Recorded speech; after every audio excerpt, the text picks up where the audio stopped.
बेहद की परम शांति। परम शांति। ध्यान किसका लगाएं, कैसे लगाएं, उसके बारे में जरा बताता हूँ।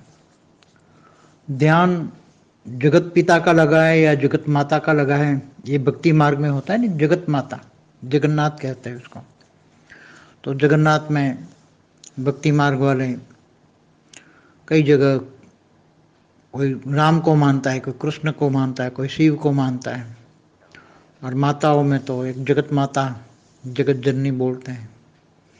मगर ध्यान किसका लगाए, सबकी अलग अलग विधि हैं। अब जो इष्ट देव हैं सभी अपने अपने इष्ट देव का ध्यान लगाते हैं, सभी भक्ति मार्ग वाले। और सभी का भक्ति मार्ग में ध्यान लगाने की विधि अलग अलग है।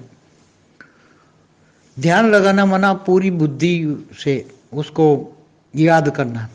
ध्यान लगाना मना उसी में खो जाना, उसमें लवलीन अवस्था हो जाना, उसको ध्यान लगाते लगाते उसमें खो जाना, उसी की अवस्था को पा लेना। जैसे कृष्ण की अवस्था में राधाएं खो जाती थी, राधा कृष्ण की अवस्था में खो जाती थी, तो राधा कृष्णमय हो गई, तो राधा में कृष्ण देखा, इसको ध्यान कहेंगे, उसी को ध्यान कहेंगे।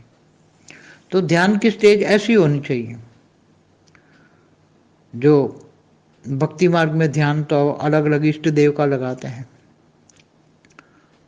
मगर ज्ञान मार्ग में तो सभी जानते हैं ध्यान किसका लगाए, आत्मस्वरूप बन के परमात्मा को याद करना है।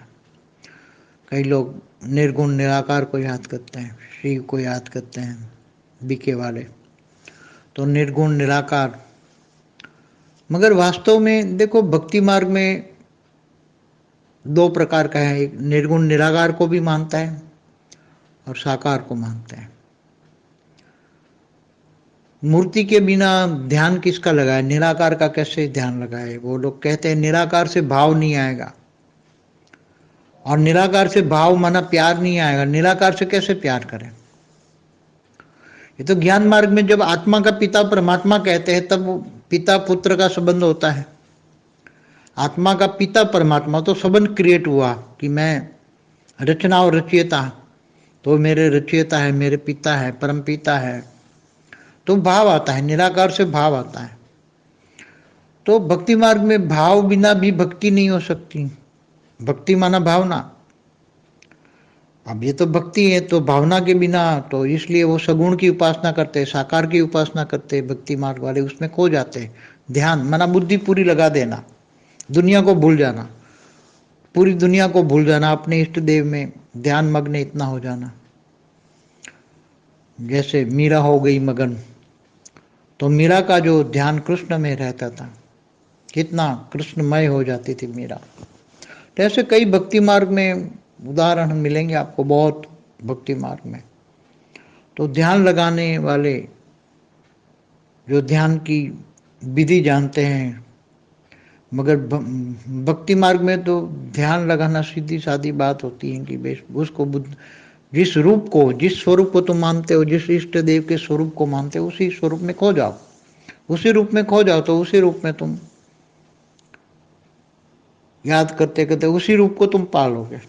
अगर उसी को कहते हैं अंतमति सो गति, उसी जो इष्ट देव का स्वरूप याद करते करते अगर आत्मा वो स्वरूप में खो जाती हैं और शरीर छूट जाता है, तो उसी रूप में जहाँ भी वो है वहाँ वो आत्मा चली जाएगी, उसी रूप को पाएगी।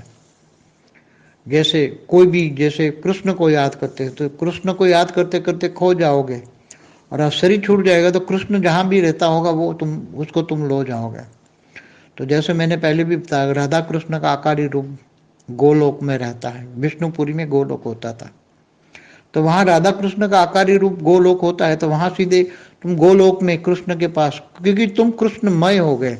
दुनिया छोड़ दी तुमने, दुनिया याद ही नहीं, किसी नष्ट मोह हो गए, इच्छा मात्र अविद्या हो गए, एक स्वरूप में खो गए, तुम वही स्वरूप पाओगे, अंतमति सुगति। और किसी देहधारी को याद किया तो फिर भूत बन के भटक जाओगे। इसलिए यहाँ तो ज्ञान मार्ग है, यहाँ फिर भी कहा कि चित्र में विचित्र को याद करो, साकार में निराकार को याद करो, मगर बुद्धि कहाँ, ऊंचते ऊंच परम धाम में। क्योंकि ऊंचते ऊंच परम धाम में पावर है, पावर हाउस में, पावर हाउस से कनेक्शन जोड़ो। पावर हाउस से कनेक्शन कैसे जोड़ोगे? तो पूरी ज्ञान और योग की विधि बताई है यहाँ। ज्ञान मार्ग में योग अलग है, योग माना कनेक्शन, और भक्ति मार्ग का योग माना ध्यान अलग है। इसलिए ध्यान और योग में तो सब फर्क, ज्ञानी तो आत्मा तो सब जानते ही हैं। अब ज़्यादा बार बार क्या रिपीट करूं, उसमें तो सब बताया हुआ है, बार बार रिपीट नहीं करना। परम शांति।